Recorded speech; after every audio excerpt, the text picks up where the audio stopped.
brought you by Silver Pumps and Motors. Top quality और consistent performance के लिए सिर्फ सिल्वर पंप्स नाम याद रखना. కులగణన సర్వేలో బీసీ జనాభా తగ్గినట్టు చూపించారని ఆరోపించారు మాజీ మంత్రి గంగుల కమలాకర్. కాంగ్రెస్ పాలనలో బీసీలను అణగదొక్కారని విమర్శించారు. అయితే ఆయనకి కౌంటర్ ఇచ్చారు మంత్రి సీతక్క.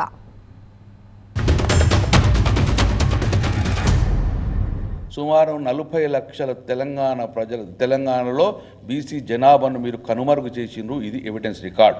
ఈ లెక్కన తెలంగాణలో ఈ లెక్కల ప్రకారం తెలంగాణలో బీసీల జనాభా 56 నుంచి 57% ముస్లిమ్స్ కలుపుకోకుండానే ఉన్నది. ఇది నేను 46% ఎట్లా చెప్తా ఉన్నా? వాళ్ళు ఇచ్చింది 51, మేము ఇచ్చింది 56%. మా సర్వేలో వచ్చింది 56%. ఎక్కడ తక్కువ వచ్చింది? ఇవాళ తక్కువ ఎక్కడ రాలే. వాళ్ళ సర్వేలో ఓసీలకు ఆనాడు 23% ఇచ్చారు. ఈరోజు మా సర్వేలో 15% వచ్చింది. ఎక్కడ ఓసీలో పెంచినాం, ఎక్కడ బీసీలో తగ్గించినాం.